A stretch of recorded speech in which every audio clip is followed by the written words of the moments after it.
Selamat sore dan salam sejahtera warga lansia GKMI Kudus. Senang sekali rasanya kita bisa berjumpa lagi dalam acara kita Persekutuan Lansia GKMI Kudus. Dalam persekutuan kali ini kita juga merayakan Natal seperti yang biasa kita lakukan di bulan Desember.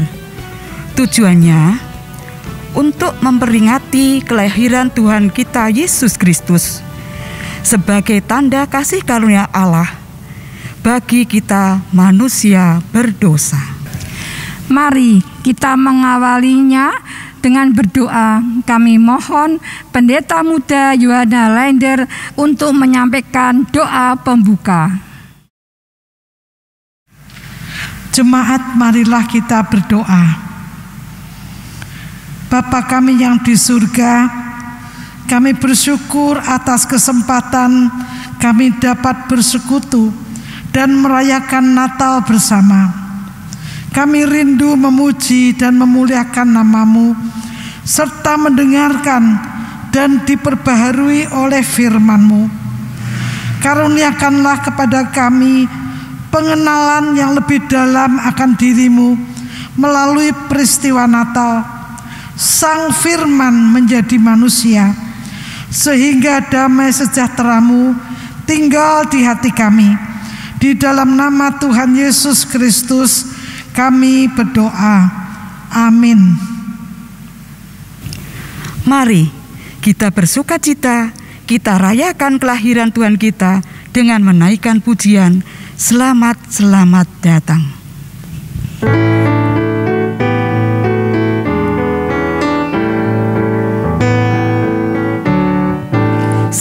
Selamat datang Yesus Tuhanku, yang turun dari surga yang rumahmu. Selamat datangmu di dalam dunia.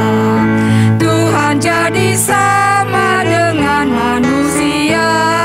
Salam bangunlah gembala, lihat terang besar dengan berita surga yang bergemar. Sungguh malam ini Tuhan Yesus lahirlah. Cari kanak-kanak yang di palungannya.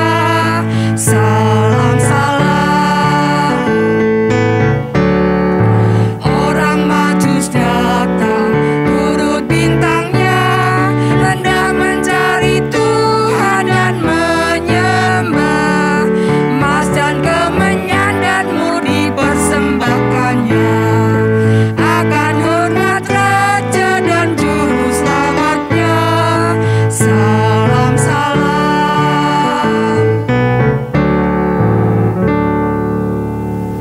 Paduan Suara Lansia GKMI Kudus akan mempersembahkan pujian dengan judul Di Kandang. Mari kita saksikan.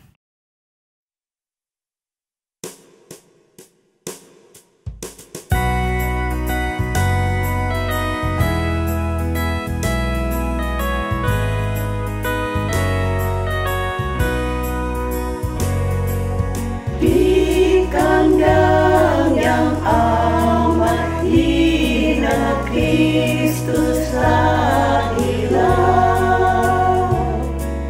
Malak surga nyanyi ria di pagi indah.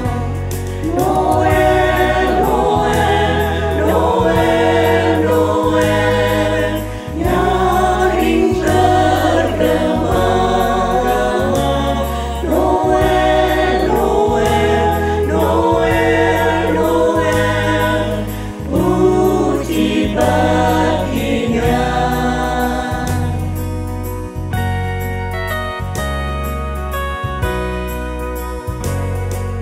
Dan gembala sangat takutlah.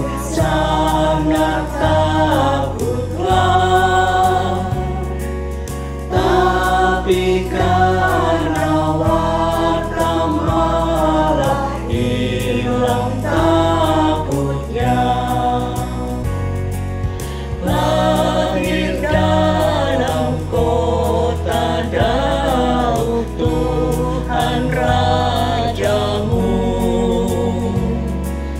warta marak menghiburkan kirang di kalbu. Noel, Noel, Noel, Noel, nyaring bergema. Noel, Noel, Noel, Noel, puji baginya.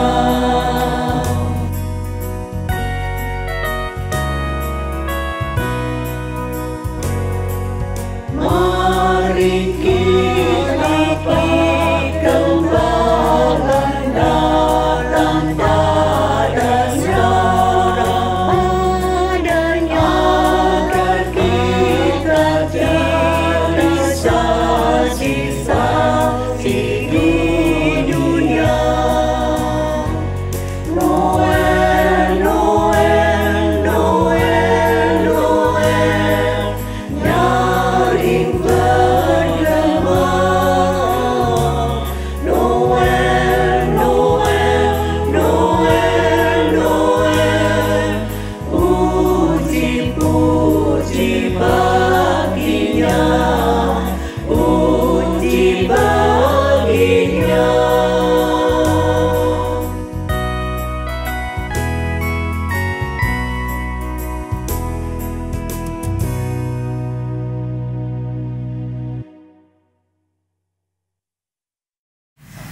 Terima kasih untuk paduan suara lansia GKMI Kudus. Tuhan Yesus telah dilahirkan di kandang yang hina di Bethlehem. Mari kita bersama ke sana untuk menyembahnya.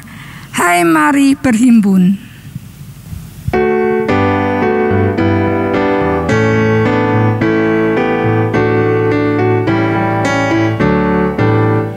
Hai, mari berhimpun dan bersukaria. Marilah bersama ke Bethlehem. Mari sembahlah Raja alam raya, sembah dan puji Dia, sembah dan puji Dia, sembah dan puji Dia, Tuhanmu.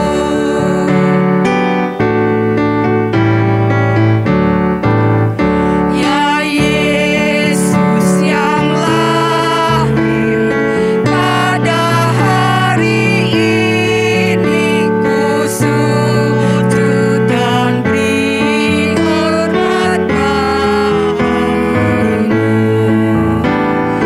Allah menjadi manusia sejati, sembah dan puji Dia, sembah dan puji Dia, sembah dan puji Dia, Tuhanmu.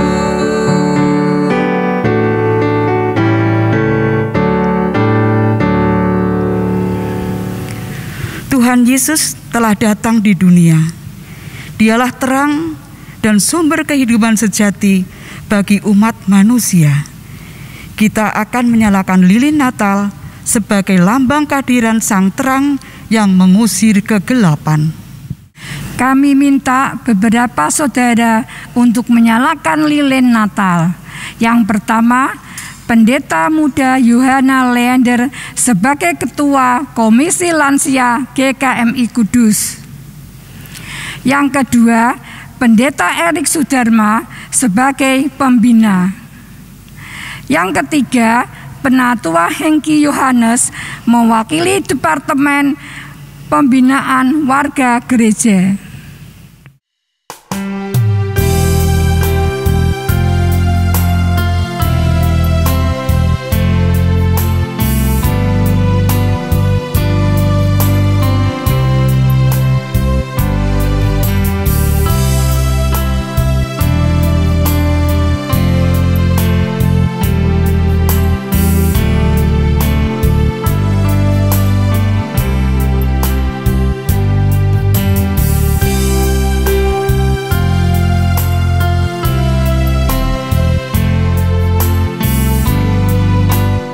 Mari kita kidungkan pujian 1000 lilin.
Tibalah saatnya kita akan mendengarkan firman Tuhan yang akan disampaikan oleh Pendeta Moses David Livingstone.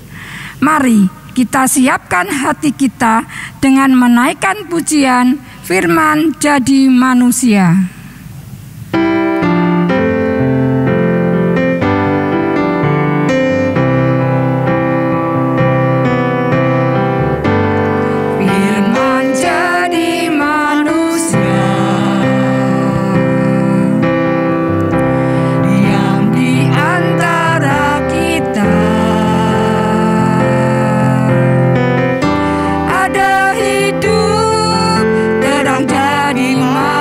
Manusia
Selamat sore dan salam sejahtera, Om Tante, Oma, Opa, warga lansia GKMI Kudus yang terkasih di dalam Tuhan. Mari bersama-sama kita bersatu hati di dalam doa, memohon pimpinan Roh Kudus untuk menerima firman Tuhan. Bapa di dalam surga, kami menaikkan puji syukur kehadirat-Mu. Atas kasih karunia-Mu, sekali lagi kami boleh merayakan peristiwa yang begitu agung, yaitu peristiwa Natal. Peristiwa Sang Firman, pribadi kedua dari Allah Tritunggal, Putra Allah yang tunggal, Tuhan kami Yesus Kristus, lahir ke dalam dunia untuk melaksanakan karya penebusan yang menyelamatkan, yang membebaskan kami umat manusia dari akar segala masalah dan masalah terbesar umat manusia, yaitu belenggu kuasa dosa dan kematian, yang juga mendatangkan sengsara di dalam kehidupan kami umat manusia di dalam dunia ini. Untuk memaknai peristiwa itu, sekali lagi kami merindukan supaya firman Tuhan mengajar kami, supaya peringatan Natal kali ini tidak berlalu begitu saja, melainkan memberikan kepada kami sebuah pedoman yang penting untuk melanjutkan kehidupan yang masih Tuhan percayakan kepada kami. Karena itu, Roh Kudus, tolonglah kami. Karuniakanlah hikmat dan pengertian, supaya kami boleh memahami kehendak Tuhan dengan sebaik-baiknya. Dan lebih daripada itu, supaya kami boleh bertekun untuk melakukan firman itu dalam keseharian kami. Di dalam nama Tuhan Yesus kami berdoa. Amin. Om, Tante, Oma, Opa, warga lansia GKMI Kudus yang terkasih di dalam Tuhan, pemberitaan firman Tuhan di dalam kesempatan ini didasarkan atas kitab Nabi Yesaya pasal 9 ayat 5 dan 6. Kitab Nabi Yesaya pasal 9 ayat 5 dan 6 demikian bunyinya. Sebab seorang anak telah lahir untuk kita, seorang putra telah diberikan untuk kita. Lambang pemerintahan ada di atas bahunya, dan namanya disebutkan orang penasihat ajaib, Allah yang perkasa, Bapa yang kekal, Raja damai. Besar kekuasaannya, dan damai sejahtera tidak akan berkesudahan di atas tahta Daud dan di dalam kerajaannya. Karena ia mendasarkan dan mengokohkannya dengan keadilan dan kebenaran dari sekarang sampai selama-lamanya. Kecemburuan Tuhan semesta alam akan melakukan hal ini. Demikian firman Tuhan, berbahagialah setiap orang yang mendengar dan memeliharanya. Om, Tante, Oma, Opa yang terkasih di dalam Tuhan, kenyataan kehidupan kita di tengah-tengah dunia ini, yaitu dunia yang telah jatuh ke dalam dosa, sesungguhnya adalah dunia yang syarat dengan masalah. Masalah-masalah itu juga menimpa kita, dan ada kalanya bahkan masalah itu menjadi sangat rumit dan sulit, dan bahkan ada kalanya membawa kita ke titik-titik keputusasaan, ketakutan yang begitu mencekam, dan pada akhirnya membuat kita kehilangan damai sejahtera dalam menjalani kehidupan kita di tengah-tengah dunia ini. Nah, ketika kita memperingati dan merayakan Natal pada tahun ini, sesungguhnya kita diajak untuk kembali mengingat karya Allah yang senantiasa setia menyertai umatnya menghadapi berbagai macam kenyataan pergumulan di tengah-tengah dunia ini.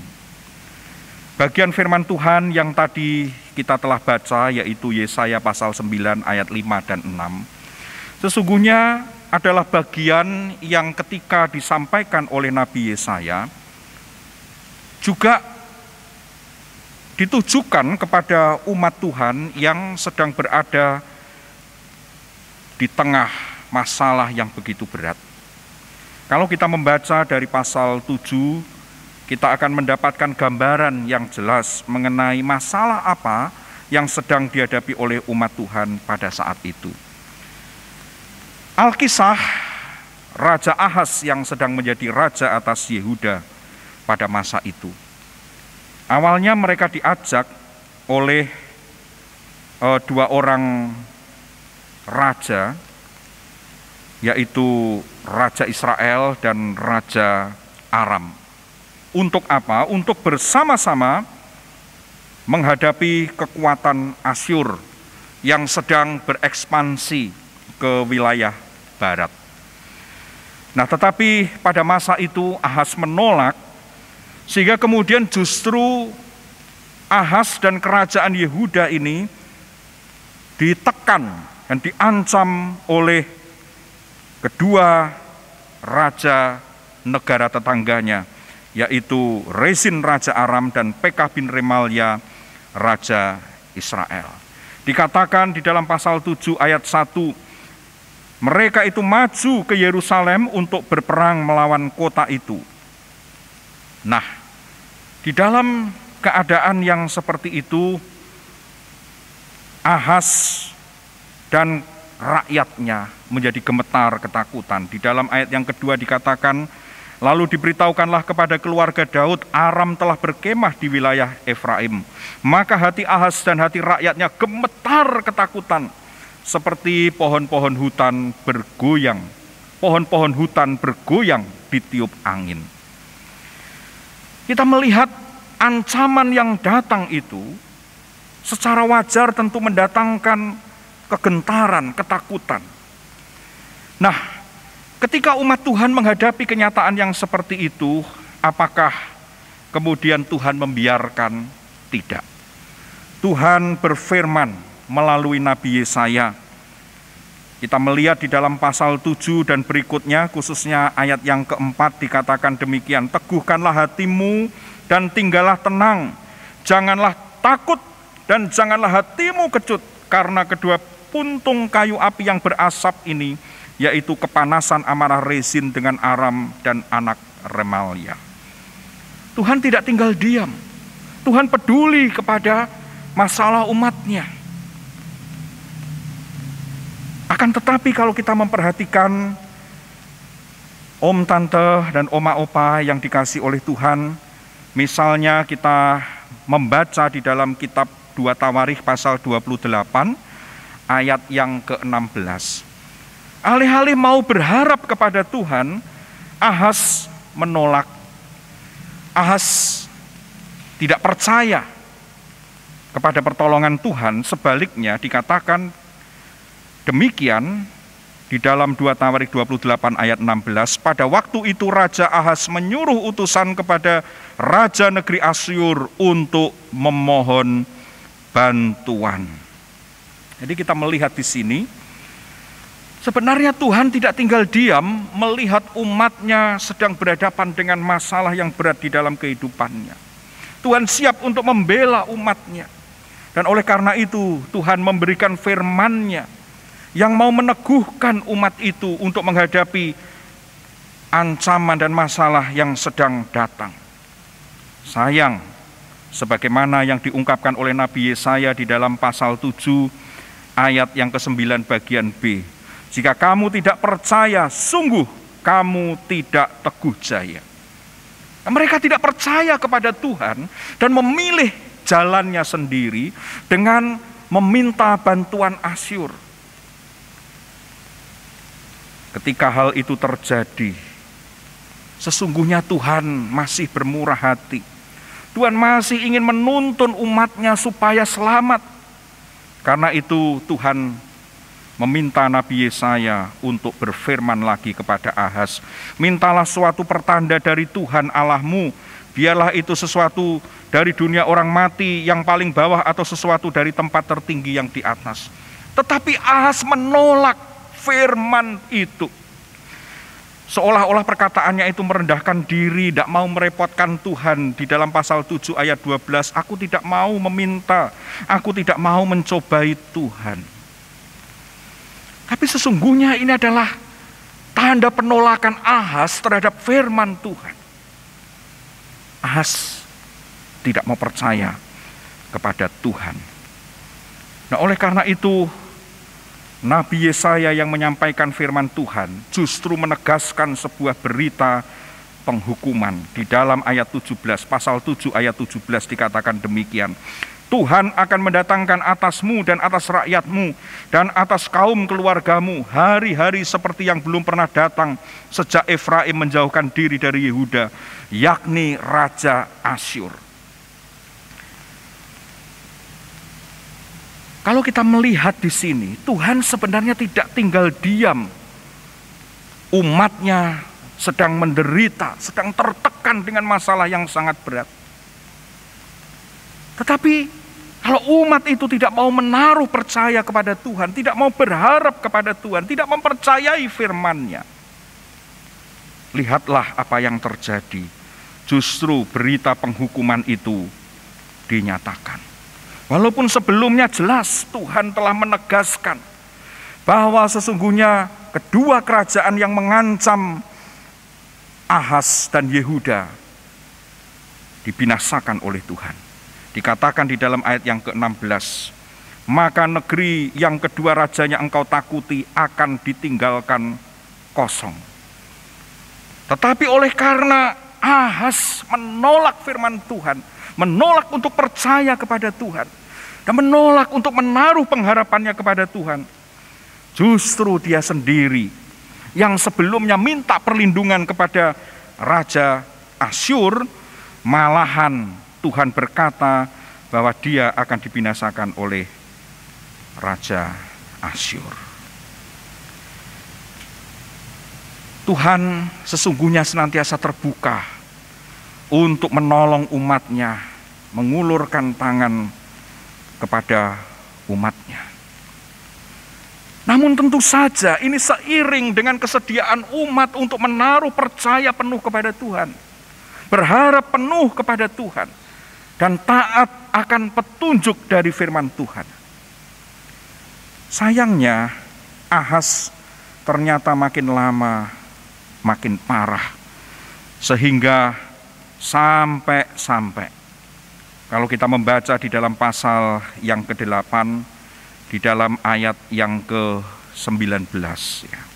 Apabila orang berkata kepada kamu, mintalah petunjuk kepada arwah dan roh-roh peramal yang berbisik-bisik dan komat-kamit, maka jawablah, bukankah suatu bangsa patut meminta petunjuk kepada Allahnya, atau haruskah mereka meminta petunjuk kepada orang-orang mati bagi orang-orang hidup? Nah, rupa-rupanya justru yang dilakukan oleh Ahaz ini tidak mau percaya kepada Tuhan, malahan meminta pertolongan atau nasihat kepada yang bukan Tuhan. Bahkan dikatakan tadi meminta petunjuk arwah, roh-roh peramal. Dan bukan hanya itu, kalau kita memperhatikan konteks sejarahnya di dalam pasal 2 Tawarikh pasal 28, di dalam ayat yang ke-22 dan 23 lebih parah lagi. Ya, ini ceritanya dia meminta pertolongan kepada Raja Asyur, membayar upeti kepadanya, sampai perkakas dari rumah Tuhan itu semuanya diserahkan kepada Raja Asyur. Tapi dikatakan bahwa perbuatannya itu tidak menguntungkan dia. Dan lebih parahnya lagi kemudian, Ahaz ini mempersembahkan kurban kepada Allah orang Damsyik atau orang Aram yang telah mengalahkan dia. Jadi karena dia ini ditekan oleh Raja Aram atau yang ibu kotanya di Damsyik itu, lalu Ahaz berpikir, wah kalau begitu aku harus mempersembahkan kepada Allah mereka persembahan kurban, karena sesungguhnya yang buat mereka menang adalah Allah-Allah mereka. Sehingga kemudian apa yang terjadi itulah yang dilakukannya. Ahaz justru jatuh kepada penyembahan berhala, ilah-ilah dari negeri yang telah menekannya, yaitu negeri Aram. Dan jelas dia menolak untuk percaya kepada Tuhan, menolak untuk taat kepada firman Tuhan, sehingga sesungguhnya negeri itu diserahkan oleh Tuhan kepada kekelaman. Kita melihat bahwa nantinya negeri Israel bagian utara juga diangkut oleh Raja Asyur. Lalu kemudian Ahaz pun juga ditindas oleh Raja Asyur. Namun sesuai dengan firman Tuhan pula bahwa Raja Asyur pun pada akhirnya juga dimusnahkan oleh Tuhan. Nah, di dalam keadaan yang seperti itu, ternyata Tuhan tidak membiarkan umatnya. Bagian yang kita baca di dalam pasal 9 itu menegaskan sebuah komitmen Tuhan untuk tidak terus-menerus membiarkan umatnya terperangkap di dalam masalah yang membuat mereka menderita. Karena itu kita membaca bangsa yang berjalan di dalam kegelapan telah melihat terang yang besar. Mereka yang diam di negeri kekelaman atasnya terang telah bersinar. Pasal 9 ayat 1. Dan sebelum itu ditegaskan di dalam pasal 8 ayat 23. Tidak selamanya akan ada kesuraman untuk negeri yang terimpit itu.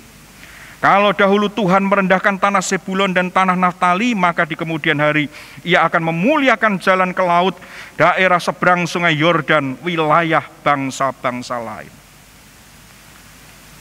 Kegelapan akan meliputi umat Allah.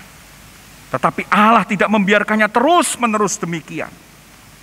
Betapapun umat itu berdosa, tetapi kasih sayang Tuhan atas umatnya lebih besar daripada dosa umatnya. Sehingga Tuhan tidak berhenti kepada penghukuman, melainkan Tuhan bergerak kepada pemulihan. Dan itu sebabnya berita pembebasan itu diberitakan. Sebab seorang anak telah lahir untuk kita, seorang putra telah diberikan untuk kita. Lambang pemerintahan ada di atas baunya dan namanya disebutkan orang penasihat ajaib, Allah yang perkasa, Bapa yang kekal, Raja damai. Tuhan hadir di tengah-tengah umatnya untuk memberikan pembebasan bagi umatnya yang terpuruk, yang berada di dalam lembah bayang-bayang maut, yang ada di dalam kegelapan, di dalam kesuraman yang besar itu.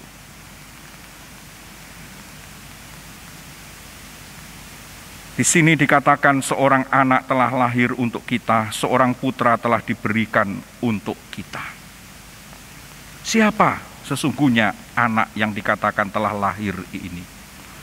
Telah lahir bagi umatnya.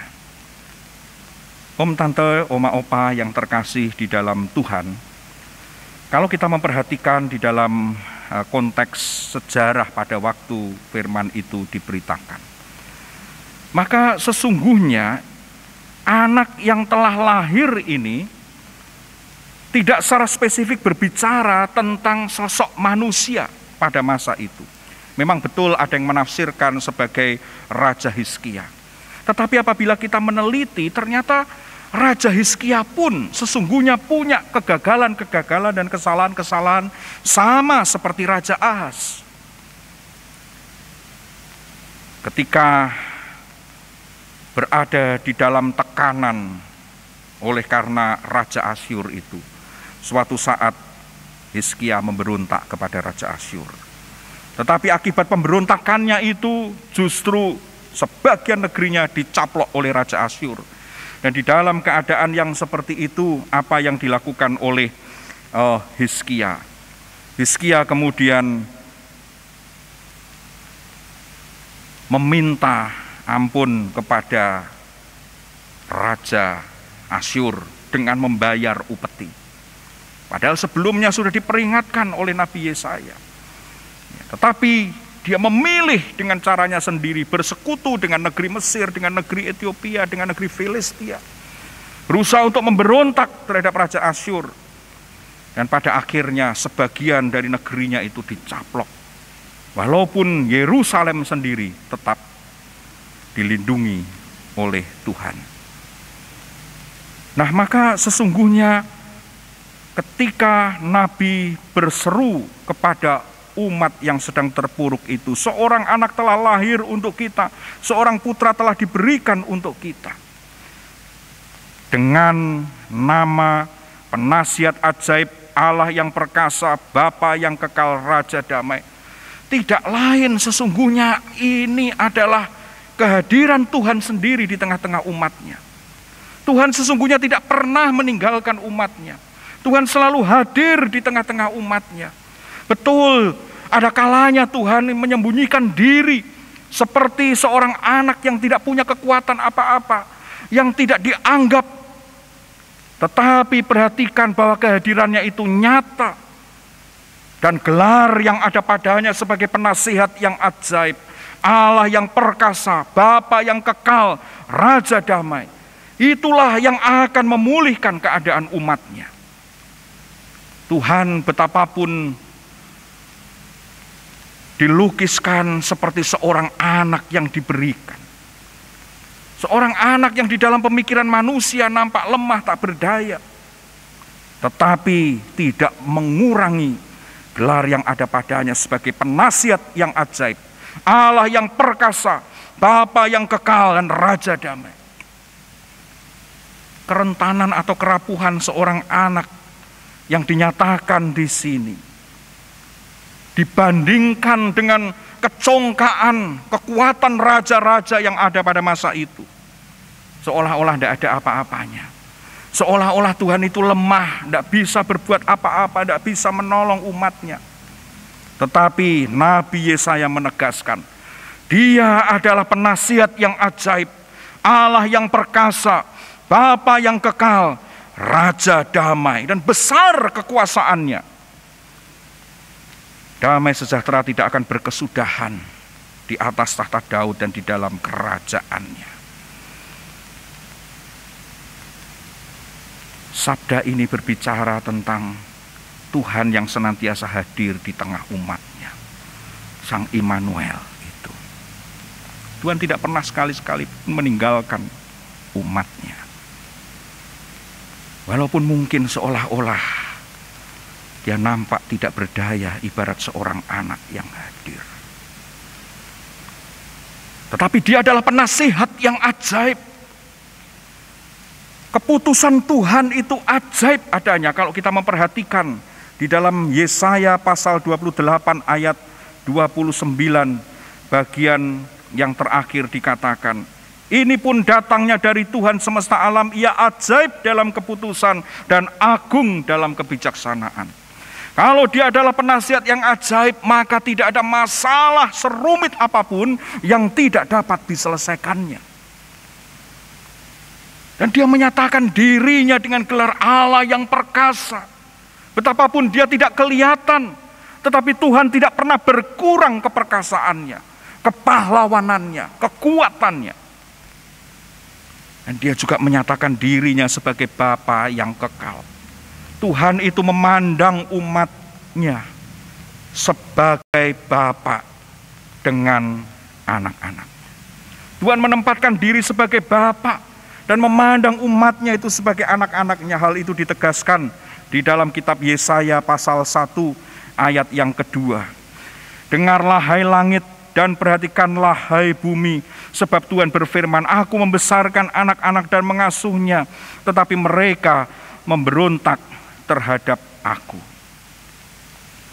Kita melihat Tuhan menyebut umatnya itu sebagai anak-anaknya. Dia menempatkan dirinya sebagai Bapa atas umatnya. Dan Dia bukan Bapa seperti Bapa di dunia ini, atau seperti para raja yang seharusnya berperan sebagai Bapa atas rakyatnya pada masa itu. Dia adalah Bapa yang kekal. Dia adalah Bapa yang tidak dapat menyangkal dirinya sendiri, bahwa Dia menyayangi umatnya, sekalipun umatnya itu memberontak dan berdosa kepadanya. Dan akhirnya dinyatakan bahwa dirinya adalah Sang Raja Damai. Umat yang berada di dalam cekaman masalah seperti itu tidak akan mungkin merasakan damai sejahtera, tidak akan mungkin merasakan kemakmuran, kesejahteraan, kedamaian di dalam kehidupannya setiap hari, tidak mungkin. Tapi lihatlah bahwa Allah hadir senantiasa di tengah umatnya itu, siap untuk mengaruniakan damai sejahtera itu. Oleh karena apa? Oleh karena Dia adalah Raja Damai. Om, tante, oma, opa yang dikasihi oleh Tuhan, bagaimana kehadiran Tuhan di tengah-tengah umatnya dalam menghadapi berbagai macam persoalan di dalam kehidupan itu? Firman-Nya, firman Tuhan yang dikatakan kekal, tidak akan berlalu. Kalau kita membaca di dalam kitab Yesaya pasal 40, penghiburan bagi umat Tuhan yang berada di pembuangan itu, dikatakan begini di dalam Yesaya 40 ayat yang ke-8. Rumput menjadi kering, bunga menjadi layu, tetapi firman Allah kita tetap untuk selama-lamanya. Dengan firman-Nya Tuhan memelihara umatnya. Tuhan siap untuk menyelamatkan umatnya. Tuhan siap untuk memberikan solusi-solusi terhadap pergumulan-pergumulan hidup umatnya. Itu sebabnya tadi kalau kita melihat ketika Ahaz kebingungan, ketakutan, melalui Nabi Yesaya, Tuhan memberitakan firman-Nya kepada Ahaz. Kalau Ahaz mau percaya, mau menerima, mau menaati firman itu, niscaya dia akan diselamatkan. Tapi jelas Ahaz menolaknya. Dengan hikmatnya sendiri dia cari cara yang bahkan jauh dari Tuhan. Dia jatuh ke dalam penyembahan berhala dengan pemikiran yang sungguh sesat. Dan dengan itu bukannya masalah selesai, semakin dalam masalah itu menjerat dirinya. Dan pada akhirnya menghancurkan bangsanya.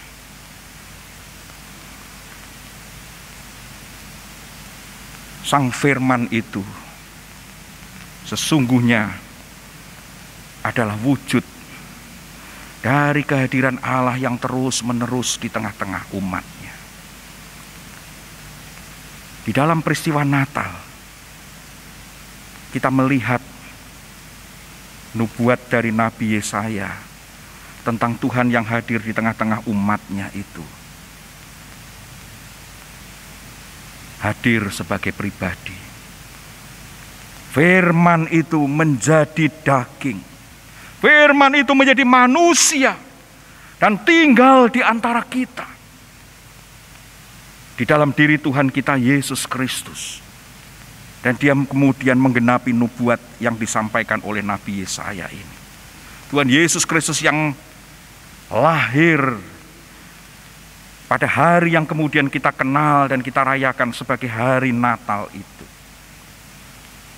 Seorang anak yang diberikan oleh Allah sendiri. Sebagai wujud kehadiran Allah yang menyelamatkan umatnya. Allah yang beserta dengan umatnya dan Allah yang menyelamatkan umatnya. Dia menuntun umatnya kemudian dengan nasihat-nasihatnya yang ajaib. Melalui firman dan pengajarannya setiap hari. Dan Dia menyatakan bagaimana kuasanya memberikan solusi-solusi kepada umat manusia yang berada di dalam penindasan. Dia hadir sebagai wujud dari Bapa yang mengasihi umat yang menderita, yang tersingkir, yang tak kuasa untuk melawan belenggu kuasa dosa. Dan dengan kelemah lembutannya, Dia mengerjakan karya penebusan yang menghasilkan pendamaian. Menghasilkan perdamaian antara manusia dengan Allah, Sang Bapa. Dan kemudian antara manusia dengan manusia. Dan menghadirkan kerajaan Allah yang bertatanan damai sejahtera itu. Om, tante, oma, opa yang dikasih oleh Tuhan, sekali lagi kehidupan kita di tengah-tengah dunia ini memang syarat dengan masalah. Ada banyak masalah pergumulan. Dulu ada seorang pendeta yang pernah saya dengar khotbahnya, orangnya sudah lansia pada masa itu dan sekarang sudah almarhum. Dia pernah mengemukakan masalah-masalahnya lansia. Ya, itu menyebutnya dengan 7B. Ada, mohon maaf ya, boyoen, budek, blawur, bungkuk, buyuten, beser, bingung, dan pada akhirnya bablas. Ya. Pergumulan yang banyak dialami oleh kaum lansia. Manusia jasmaniah ini makin lama makin merosot. Sakit-sakitan secara fisik, pendengaran berkurang, penglihatan berkurang, kekuatan juga berkurang. Lalu kemudian juga ada banyak kelemahan-kelemahan yang seringkali membuat frustrasi. Bagaimana mungkin merasakan sukacita dan damai sejahtera di dalam hidup kalau pergumulan-pergumulan datang begitu rupa. Ada begitu banyak keterbatasan, ada begitu banyak hal yang kemudian membuat frustrasi. Apakah hidup masih bermakna jika demikian? Nah, tetapi sesungguhnya berita Natal ini menegaskan kepada kita bahwa sesungguhnya peristiwa Natal itu menegaskan kasih setia Allah yang dulu menyatakan penyertaannya kepada umatnya dan memimpin umatnya, menuntun umatnya untuk menghadapi segala masalah di dalam kehidupannya dengan kuasa firman-Nya. Yang ditegaskan dengan peristiwa Natal, Sang Firman itu menjadi daging untuk menuntun umat manusia di dalam jalan Allah menuju kerajaannya yang dilandasi dengan kebenaran, keadilan, kasih, perdamaian, dan harmoni seluruh ciptaan ini. Nah, biarlah kiranya dengan mengingat hakikat atau makna dari peristiwa Natal, Allah yang menyatakan dirinya sebagai Sang Immanuel yang beserta dengan umat manusianya di dalam diri Tuhan Yesus Kristus, Sang Firman yang menjadi manusia itu, membuat kita yang sedang bergumul dengan beban yang berat di dalam kehidupan hari-hari ini dapat merasakan sukacita. Kalau kita membaca di dalam kitab Yesaya pasal 46 ayat yang sangat terkenal, saya kira penghiburan Tuhan berlaku untuk seluruh umatnya yang mau menaruh percaya dan bersandar kepadanya. Dan itu termasuk mereka yang sudah usur atau lansia. Karena Tuhan berkata demikian di dalam Yesaya 46 ayat 3 dan 4. Dengarkanlah aku, hai kaum keturunan Yakub, hai semua orang yang masih tinggal dari keturunan Israel. Hai orang-orang yang kudukung sejak dari kandungan. Hai orang-orang yang kujunjung sejak dari rahim. Sampai masa tuamu aku tetap dia.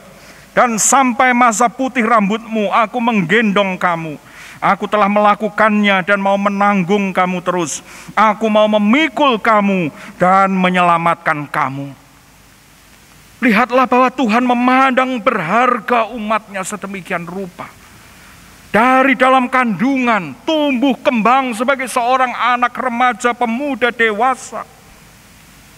Dengan segala produktivitas dan kegunaannya, karya-karyanya, Tuhan beserta. Tuhan mengasihi.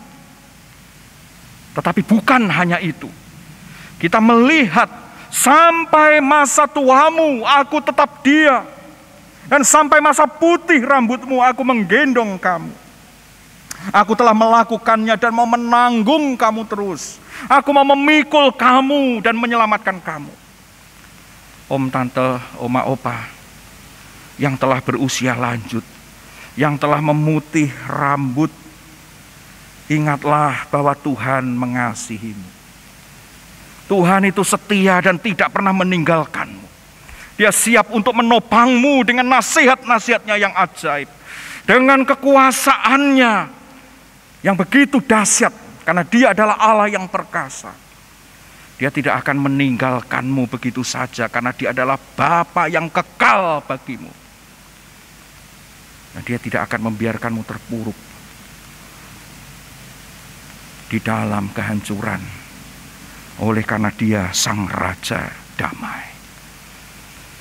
Jangan pernah merasa kesepian, sendiri. Karena dia Sang Immanuel. Dengan kuasa firman-Nya. Dia pernah hadir. Sang firman itu telah hadir. Menjadi manusia. Menyatakan bela rasanya kepada umat manusia yang menderita ini. Dan menyelamatkan manusia yang berdosa dan hina. Engkau yang telah lanjut usia, yang telah lemah, yang seolah-olah tidak berharga lagi, Tuhan tetap setia kepadamu. Tuhan tidak membiarkanmu sendirian. Dia berjanji, sampai masa tuamu aku tetap dia, dan sampai masa putih rambutmu aku menggendong kamu.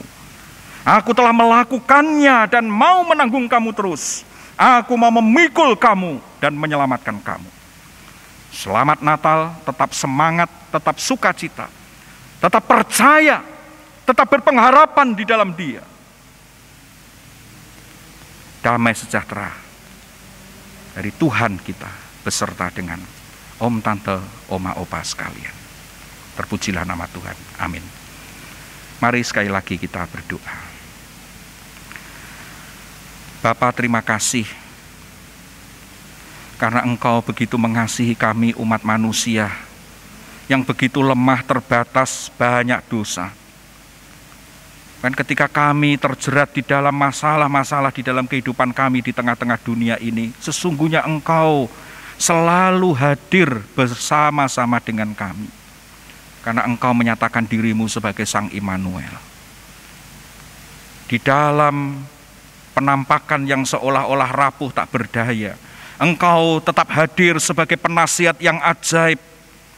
Dengan ajaran firman-Mu, hikmat dari firman-Mu, yang melampaui segala persoalan-persoalan kami yang begitu rumit. Dan dengan kuasa-Mu, Engkau siap untuk menolong kami, membela kami, membuat kami memiliki kehidupan yang berkemenangan bersama-Mu. Dan Engkau adalah Bapa yang kekal bagi kami, yang tidak akan pernah mencampakkan kami sekalipun kami ini di dalam pandangan manusia mungkin tidak berharga. Dan Engkau dengan segala kekuasaan, otoritas-Mu, perintah-Mu, menghadirkan damai sejahtera di dalam kehidupan kami. Maka Bapa, tolonglah kami, supaya kami senantiasa percaya kepadamu. Kami senantiasa berharap hanya kepadamu. Dan kami menyandarkan seluruh kehidupan kami dengan penuh ketaatan kepadamu. Terpujilah nama-Mu ya Bapa. Demi nama Tuhan kami Yesus Kristus kami berdoa. Amin. Terima kasih kepada Pendeta Moses David Livingstone yang telah menyampaikan pesan Natal bagi kita warga lansia GKMI Kudus. Mari kita menanggapinya dengan menaikkan pujian, beritakanlah di gunung.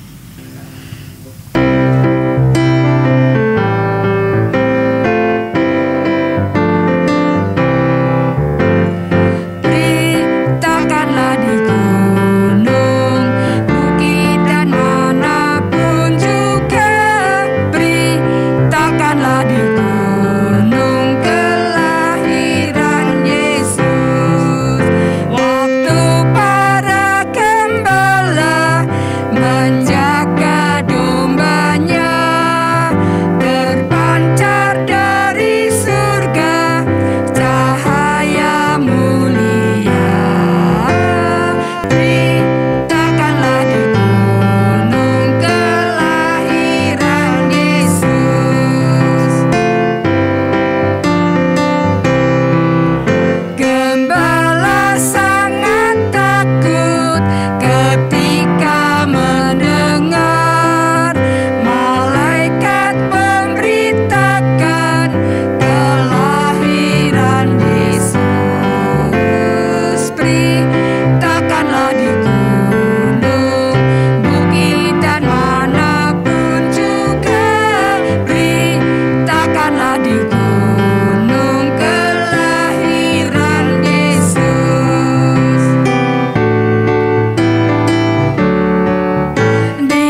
setelah kita di penghujung acara persekutuan kita. Namun masih ada 2 acara yang menarik. Yang pertama, kita akan menyaksikan pembacaan puisi Natal oleh Diaken Febe Sianiwati.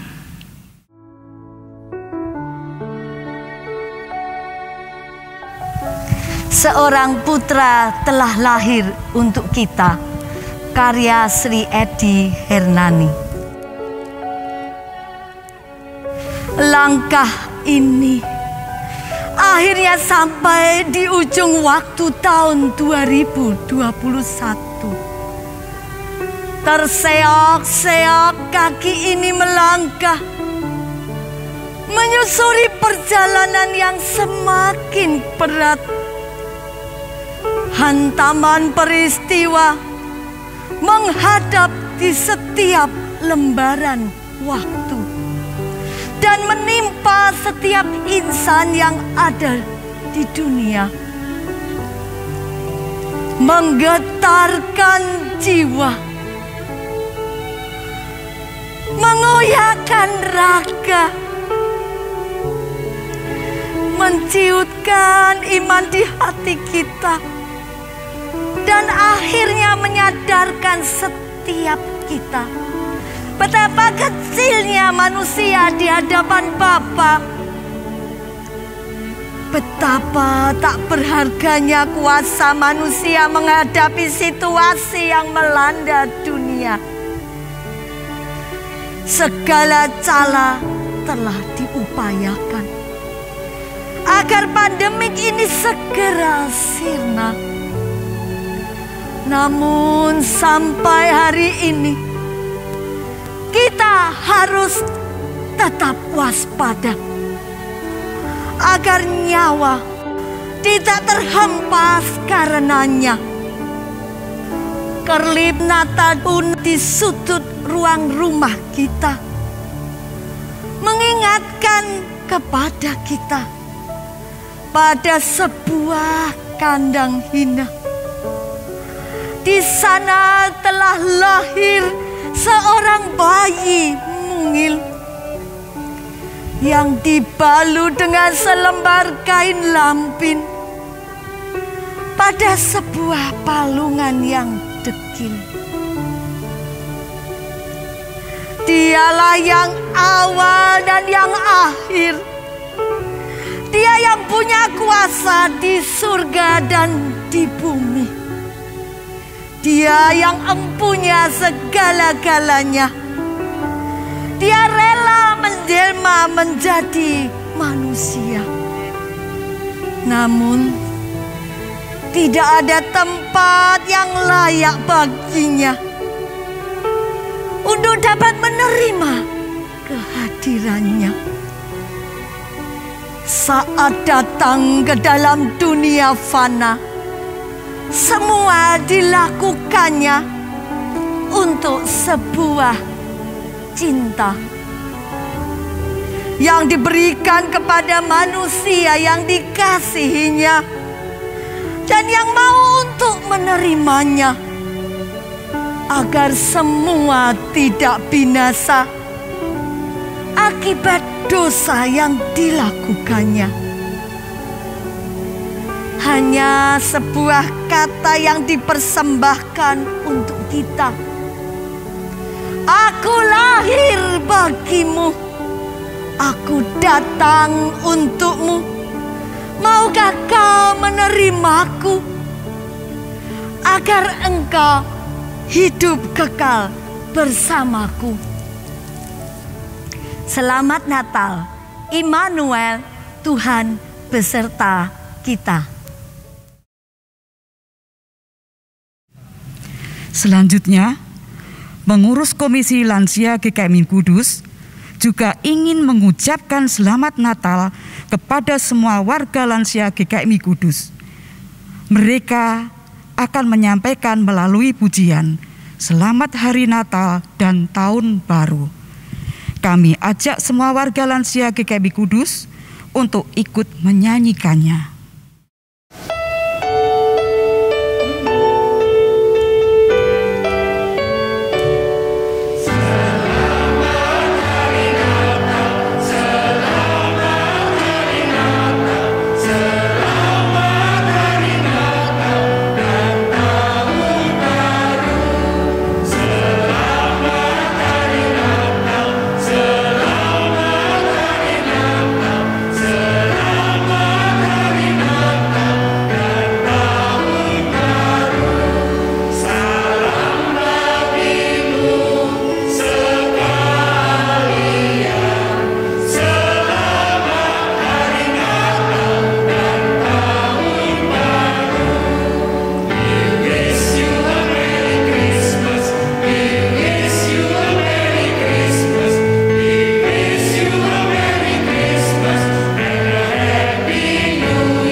Doa penutup dan berkat rasuli akan disampaikan oleh Pendeta Erik Sudarma.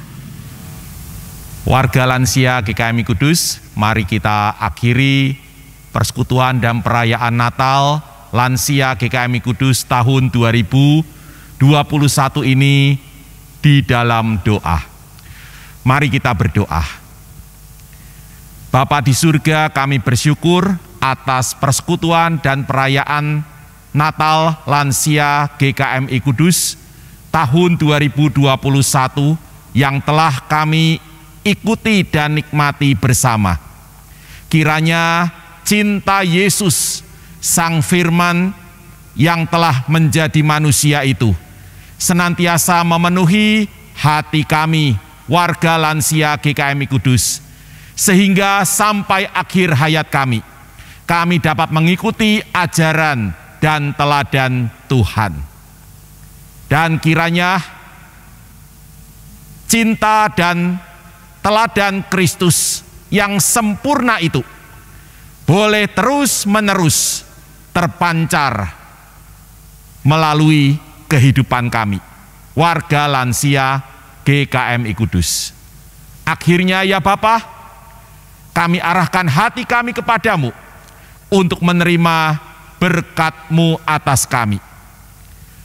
Wahai warga lansia GKMI Kudus, arahkanlah hatimu kepada Tuhan dan terimalah berkat-Nya. Tuhan memberkati engkau dan melindungi engkau. Tuhan menyinari engkau dengan wajah-Nya dan memberi engkau kasih karunia. Tuhan menghadapkan wajah-Nya kepadamu dan memberi engkau damai sejahtera. Amin.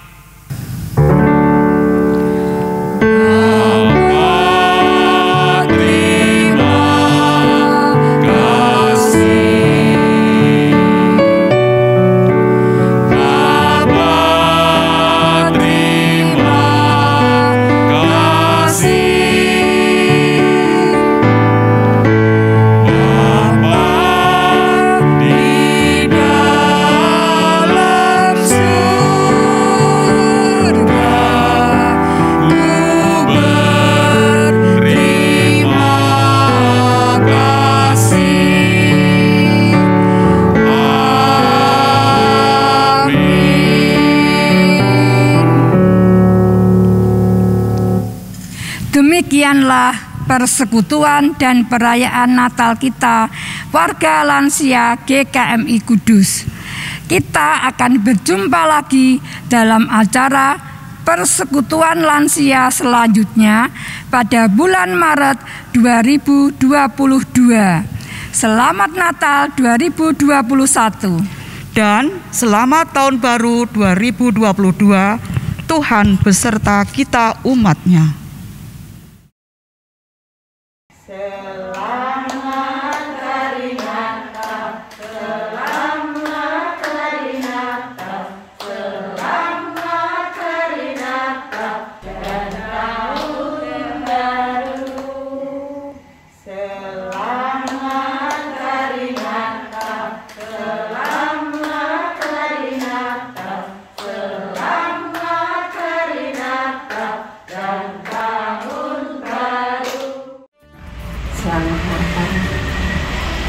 Teman-teman lansia telah bersama-sama menyanyi dan bersama-sama melayani Tuhan menurut cara nama Tuhan. Terima kasih ya Tuhan. Amin. Selamat Natal untuk saudara-saudara Komisi Lansia di perayaan Komisi Lansia. Tuhan memberkati, bikin damai sejahtera sampai lanjut usia. Terima kasih Tuhan, dan berkati semua. Sehat, amin. Selamat Natal kawan-kawan seiman lansia yang kami kasihi dan kami rindukan. Haleluya, amin. Selamat Natal tahun ini, saudara-saudara lansia memberkati. Untuk teman-teman lansia kami mengucapkan selamat Natal 2021 dan untuk tahun baru 2022. Tuhan berserta kita.